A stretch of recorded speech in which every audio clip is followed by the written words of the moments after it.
شاګردانو السلام علیکم. ټول تاسو پیژنئ چې هیملټ د شکسپیر یو ماسټر پیس دی. ډیر طالب علمان چې کوم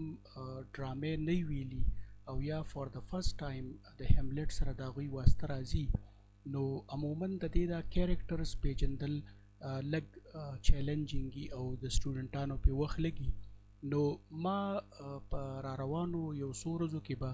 په دې پلی باندې زه یو څو سیشنز کوم او په هغې کې به زه تاسو ته د دې د تیمز او د پلاټ په حواله سره خبره کوم. خو ما ته مناسب ښکاري چې د دې نه مخکې زه تاسو له د دې د کیریکټرز لږ تعارف وکړم او لږ تاسو ته انټروډیوس کړم چې په دې کې کم کم کیریکټرز دي چې تاسو بیا کله د هغې تیم وایئ یا د هغې په پلاټ باندې خبره کوئ، نو تاسو ته به په هغې کې پرابلم ډیر کم راځي. نو شروع کو. د ټولو نه مخکې خو په دې کې د هیملټ دا کیریکټر دی، نو یو خبره په ذهن کې دا یاد ساتئ چې په دې ډرامه کې یو هیملټ هغه دی چې د چا په نوم باندې دا ډرامه ده او هغه شاهزاده دی، هغه ته مونږ د پرنس هیملټ وایو او دی چې دی نو دا د دې ډرامې مرکزي کردار دی. خو د یو هیملټ نوم بل هم دی چې هغه د پلارو او هغه اگر چې د هغه د حیثیت چې دی هغه مړ دی، خو د هغه د مرګ سره د دې پلی چې څومره ایکشن دی، که هغه ریپورټډ ایکشن دی او که هغه فزیکل ایکشن دی، نو هغه د دې مرګ د دې حالاتو سره ډیر زیات ریلیټډ دی. نو زه چې کله کیریکټرز تاسو ته انټروډیوس کوم او د هیملټ نوم یادوم، نو زما مقصد به دا د دې زوی دایي د دې ډرامې چې کوم هیرو دی، که د پلار خبره ولا ما کوله نو بیا به ورسره زه د کینګ خبره کوم. نو یو د پلار شو او دا هیملټ چې دی دا کوم مین کیریکټر چې دی، نو د بیسیک ټاسک چې په دې پلی کې دی نو هغه د خپل پلار د مرګ بدل اخیستل دي. نو په دې خبره باندې تاسو ځان پوهه کوئ چې کله تاسو ته په هیملټ باندې د ریونج ټریجډي په حواله سره خبره راشي چې یاره دا یو داسې ټریجډي ده چې په دې کې د بدل خبره ده، نو دا په اصل کې هیملټ د خپل پلار چې کوم کینګ هیملټ وو د هغه د بدل ذمواري د په اوږو باندې پرته ده. نو په دې وجه دا مونږ په ریونج ټریجډي په حواله سره په دې باندې به مخکې بیا بحث کوو. کلاډیس چې دی نو کلاډیس بیسیکلی د دې هیملټ تره دی، دا د دې پلار رورو او دی چې کله د کینګ هیملټ مړ شو نو کلاډیس د ډنمارک باچا شو. یو خدا یاد ساتئ چې د دې ډرامې سیټینګ چې دی هغه ډنمارک دی. دی اوس د خپل لکه د رور په ځای باندې بادشاه شوی دی او دته د هیملټ چې دی نو دا ورته د یوزر پر په سینس کې هم ګوري. دا یوزر پر هغه کس ته وایي چې څوک په یو څیز باندې په ناجایزه قبضه وکړي. لکه د ده دا ګومان دی چې زما د پلار چې کومه بادشاهي وه نو هغه زما د دې تره حق نه کېدو او د زما نه ده په زور نیولی دی. خو د دې نه علاوه په دې وجه هم د ده د خپل تره ته قار دی چې کله د ده پلار مړ شي نو د ده مور د ده سره واده وکړي. لکه د ده د تره سره واده وکړي نو دی د خپلې مور د دې عمل د وجې نه خپلې مور ته هم قار دی او دې تره ته هم قار دی. نو دې کلاډیس چې دی دا ایکچولی د ده په باره کې موږ دا وایو چې دا د بادشاه د خپل رور قاتل دی او دا د دې ډرامې ویلن دی. او په دې کې د ده په حواله سره شیکسپیر یو ډېر ښکلی سینټنس ویلی دی چې one may smile and be a villain. شیکسپیر کمال دا دی چې هغه په یو خاص کانټیکسټ کې خبره کوي خو داسې خبره وکړي چې هغه for the life to come یا داسې اټرنل ویلی وي چې هغه په هر وخت کې دغه. نو مقصد دا دی چې په دنیا کې ډیر داسې خلک وي چې هغه به تا ته خاندي او تا ته به موسکي، خو په زړه کې چې دی نو د هغوی رنځ پروت دي او لکه هغه توروالی پکې. نو په دغه سینس کې لکه دا کلاډیس چې دی نو دا خو په ظاهره باندې د دې ډنمارک د دې بادشاهت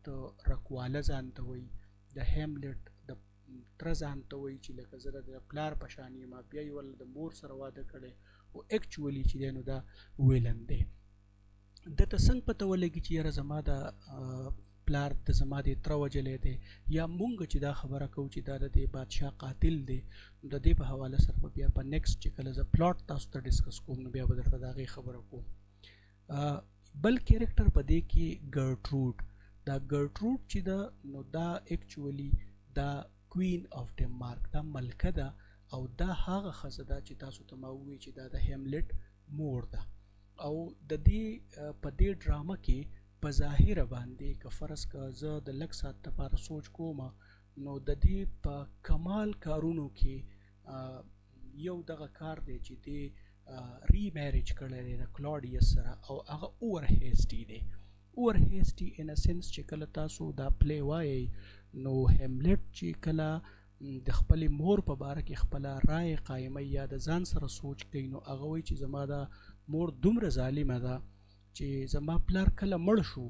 نو وایي کله چې د هغه د مطلب څنګه چې د جنازې کټي که نه نو وایي چې لکه دی کله قبر ته وړو نو کم پیزار چې زما مور په هغه وخت کې پخپو کړي وو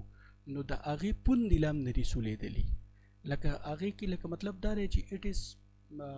لکه ډېر زیات هیسټي دی، اوور هیسټي ورته تاسو ویلی شئ. اوورال په ډرامه کې زما په خیال د دې نور څه داسې قابل قدر کار نشته چې هغه مونږ لکه شي از ا سپلټ کایند اف پرسنالټي چې د خپل د خاوند هغه مرګ یو طرف ته د هغې په باره کې هم د دې داسې څه یو کلیر پوینټ اف ویو نشته،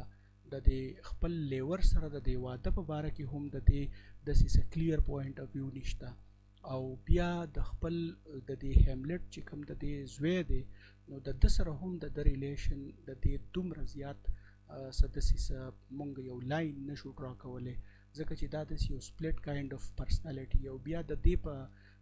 کانټیکسټ کې چې دی نو شیکسپیر بیا یو جنرالایزډ یو داسې یو پرووربیل شان د هغه چې کوم سټیټمنټ دی چې فرایلټي تhy name is woman چې لکه د ښځو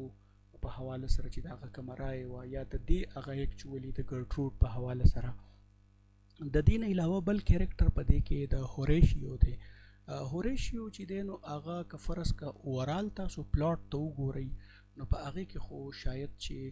د دومره زیات پریزنس یا سیګنیفیکنس به نه خو د یو سکالرلی فیګر دی، پوهه دی، هوښیار دی، سوچ کوي خبرې ته. او د ټولو نه غټه خبره دا ده چې دا د هیملټ ډېر کلوز او لایف لانګ فرینډ دی. نو چې کله تاسو دا پلی ګورئ نو په مختلف کروشل سټیجز کې به تاسو ته د هوریشیو پریزنس فیل کیږي، خو اوورال لکه د کیریکټر دومره زیات ډامینیټینګ نه دی یا دا هیملټ دومره کمزوری نه دی چې دی ډامینیټ کی. نو په دې وجه باندې چې کله دا پلی خلک وګوري نو د هوریشیو هغه شان امپریشن نه پاتې کیږي څنګه چې که فرض که دا د هیملټ د برابرۍ د لیول دوست وي نو بیا چې څنګه خلکو ته هیملټ یاد وي داسې به هوریشیو و. خو به هر صورت د د پریزنس او د امپورټنس نه خو د یو کیریکټر هم په ډرامه کې انکار مناسب نه وي ځکه چې د هر کیریکټر خپل رولي او په هغه حساب باندې د هغې پریزنسي. دا څلور چې تاسو وګورئ نو دا تقریبا داسې یو ځان له یو دغه راځي لکه یو فیملی ورته تاسو ویلی شئ او بیا فیملی فرینډز. بیا د دې نه بعد چې دا پلونیس دی نو پلونیس په اصل کې که دته تاسو د دې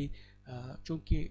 د هیملټ پلار خو مړ دی او کلاډیس باچا دی نو دا د دې کلاډیس چې دی نو که تاسو دته د وزیر اعظم وایئ که تاسو ورته مشیر وایئ یا مشیر خاص ورته وایئ نو په هغه سینس کې یا لکه تاسو داسې هم ویلی شئ چې دا د کلاډیس چې دی نو د هغه سترګې او غوږونه دي او خپې دي.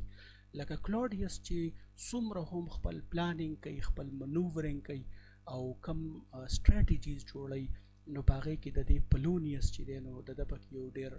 اهم رولي. او بل دا ده چې دا یو داسې یو داسې اووریج او بوډا شان انسان دی چې لکه د ده کوالټي دا ده چې د ده په کم ځای کې کار نه یم نو دی هغه ځګي ته ځي او په هر لکه مونږ چې څنګه وایو که نه لکه دی د بجلی په تارونو کې هم ګوتې وهي، د خدای په کارونو کې هم ګوتې وهي او ایټ د اینډ اف د ډے بیا دا اپروچ او دا سوچ چې دی نو دا د مرګ سبب جوړ شي. خو د دې نه هټ کر چې د پلونیس په دې ډرامه کې کوم میجر کانټریبیوشن دی نو هغه دا دی چې دا د اوفیلیا او د لیریټیز پلار دی. نو دا دوه کیریکټرز چې دی لکه که فرض که دی پلار شو نو ډیفینټلی دا دوه کیریکټرز د مرهون منت دي. نو په دې کې که تاسو بیا د اوفیلیا ته وګورئ نو اوفیلیا چې ده نو هغه اکچولی چونکې دا د دې بادشاه یو محل یا سرکل دی نو په دې کې د پلونیس د لور په حیثیت دا اوسي او دا په ظاهر باندې په ډرامه کې پورټری کیږي ایز ا بیلاوډ اف هیملټ، لکه د هیملټ چې کوم بیلاوډ ده نو هغه اوفیلیا ده. اگر چې د په دې کې چې کوم د میډنس د هیملټ په حواله سره د دې پلی خبره ده نو د هغه بیلاوډ په سنس کې چې کوم ایکسپیکټیشنز لور د طرف نه یا د بیلاوډ نو د هغې شاید چې په ډرامه کې تاسو ته ډیر زیات په یو ریډینګ یا په دوه ریډینګز باندې دومره زیات فیل نشي. خو دا یو ډیره تاسو ویلی شي چې یو ډیره بې ضرره زنانه ده او یو ډیره بې ضرره ښځه ده لکه او د هیملټ سره ډیره زیاته مخلصه ده او د هغې ډیر زیات خیال ساتي. او دا لیریټیز چې دی نو د لیریټیز په حواله سره تاسو دا ویلی شئ چې دا د هیملټ ا فایل فور هیملټ. دا فایل چې دی لکه په ډرامه کې ځینې کیریکټرز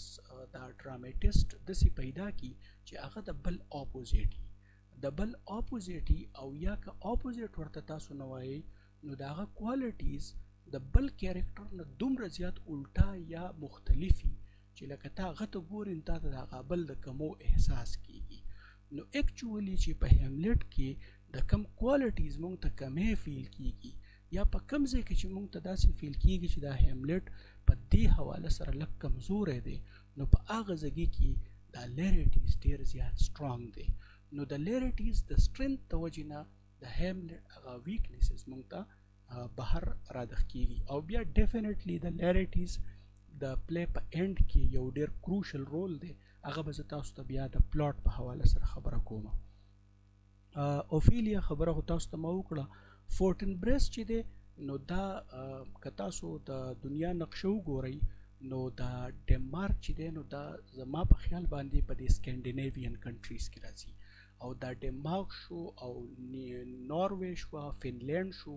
دا یو ځای ملکونه دي. نو تاسو داسې وګڼئ چې دا د ګاونډي ملک شاهزاده دی او د ده رول اگر چې دومره زیات نشته دوه درې سیګنیفیکنټ ځایونو کې د اپیرنس دی. یو ځل د پرمیشن په حواله سره چې دی دا ډنمارک کراس کول غواړي په پولینډ حمله کوي او د هغې لپاره پرمیشن وغواړي خو د ده پریزنس بیا په اینډ پارټ کې په آخره سین کې لکه دی چې دی نو د ده دا امپورټنس تاسو داسې ویلی شئ چې دا که یوه ډرامه داسې وي چې په هغې کې به په آخر کې خلک مري نو د هغې د قبر او د خزې ذمهواري چې ده نو هغه به فورټن براس ته حواله کېږي ځکه چې دی کله راشي نو دا واقعیات شوي او دا خلک مړی نو دی بیا په اکارډنګلی چونکې په هغه وخت کې بادشاه هم نه بل څوک هم نه نو دی په حیثیت د شهزاده یا د بادشاه د هغوی د تدفین په حواله سره احکامات جاری کی. او د ټولو نه زیات امپورټنټ زما په خیال باندې چې کوم د ډیرو کریټکس او د سکالرز دا رایه ده نو دا د ګوسټ دی. دا ګوسټ چې دی نو دا پکې دی کې دې ته د دې هیملټ لینچ پن وایي. دا لینچ پن چې دی نو که تاسو دا ګوګل کوئ نو لینچ پن هغه تاسو سیخ ورته ویلی شئ کونډه ورته ویلی شئ میخ ورته ویلی شئ. که چېرته تاسو دا ټریکټر او دا ټرالي لیدلي نو د دې ټریکټر او د ټرالۍ چې کله دا د یو بل سره کنیکټ کوي نو په دې کې یوه وسپنه او بیا په هغې کې هغه داسې هغه سوري ته ور برابر کړي او هغه وسپنه په هغې کې کله ور واچوي نو دا ټرالي په ټریکټر پورې ونښلي. نو موږ دا ویلی شو چې څنګه د ټرالي او د ټریکټر په منځ کې دغه یو میخ یا دغه یو سیخ چې دی